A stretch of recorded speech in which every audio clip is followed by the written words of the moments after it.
एक लेख और एक पत्र। इसके लेखक भगत सिंह हैं। यह एक महान क्रांतिकारी, स्वतंत्रता सेनानी और विचारक थे। इनका जन्म 1907 लायलपुर में पाकिस्तान में हुआ था। उनके चाचा अजीत सिंह लाला लाजपत राय के सहयोगी थे। उनके घर के सभी परिवार वाले देश की आज़ादी के लिए लड़ रहे थे। भगत सिंह को लाहौर षड्यंत्र में फांसी पर चढ़ा दिया गया था। विद्यार्थी और राजनीतिक के माध्यम से भगत सिंह बताते हैं कि विद्यार्थियों को पढ़ने के साथ साथ राजनीतिक में भी भाग लेना चाहिए। यदि कोई इसे मना कर रहा है तो समझना चाहिए कि उसको राजनीति के पीछे विरोध करने का विचार है, क्योंकि विद्यार्थी युवा होते हैं। उन्हीं के हाथ में देश का बागडोर होता है। भगत सिंह ये भी कहते हैं कि देश की आज़ादी करने में तन मन धन से सहयोग करना चाहिए। विद्यार्थी अलग अलग रहते हुए भी अपनी देश की अस्तित्व की रक्षा करनी चाहिए।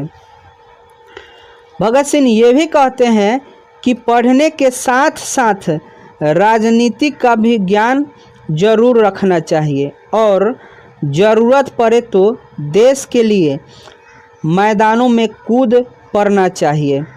भगत सिंह के अनुसार ये व्यक्ति सही हैं जो कष्ट सहकर भी देश की सेवा करते हैं। देश की गुलामी की स्थिति भगत सिंह को बहुत ज़्यादा डरा देती है। वे क्रांतिकारी गतिविधियों में हिस्सा लिए लोगों को जागरूक करने के लिए लेख लिखें और संगठन बनाएं। वे कई बार जेल भी गए। ऐसे देशभक्त को आज भी हम लोग सलाम करते हैं, जो हंसते हंसते फांसी के फंदे पर झूल गए।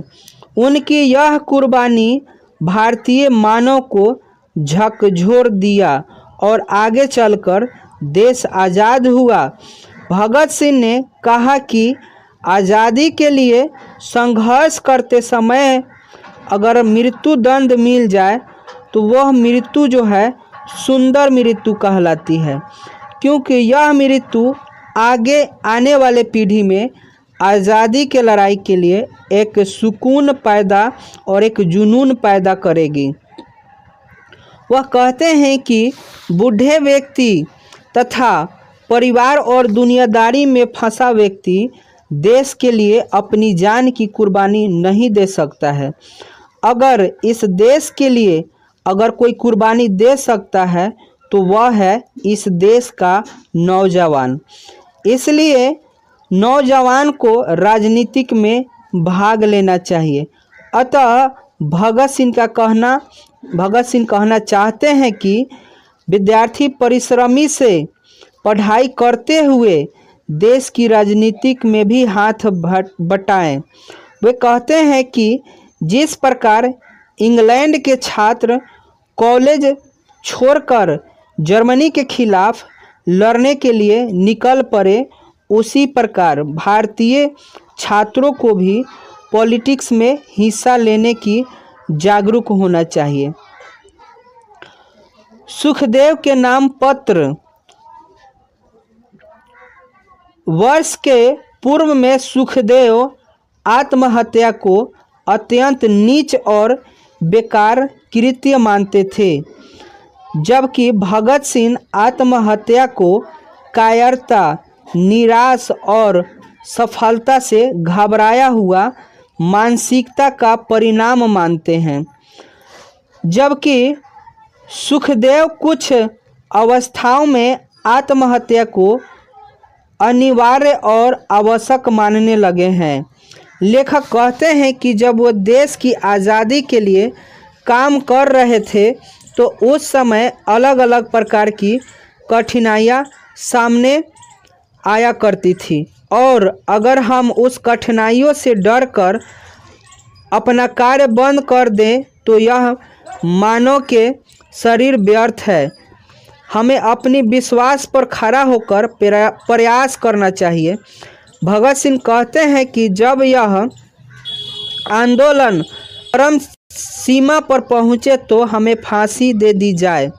मेरी इच्छा है कि यदि कोई संपूर्ण और उचित समझौता होना कभी संभव हो जाए, तभी हमारे व्यक्ति मामला उसके मार्ग में कोई रुकावट या कठिनाई उत्पन्न का कारण न बने, क्योंकि देश के भाग का निर्माण हो रहा होगा तो व्यक्तियों के भाग को पूरी तरह भुला देना चाहिए।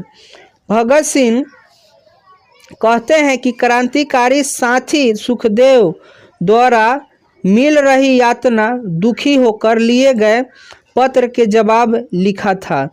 भगत सिंह बहुत कमज़ोर ढंग से कहा था कि उनकी आज़ादी की लड़ाई कोई भविष्य नहीं दिखाई देता है।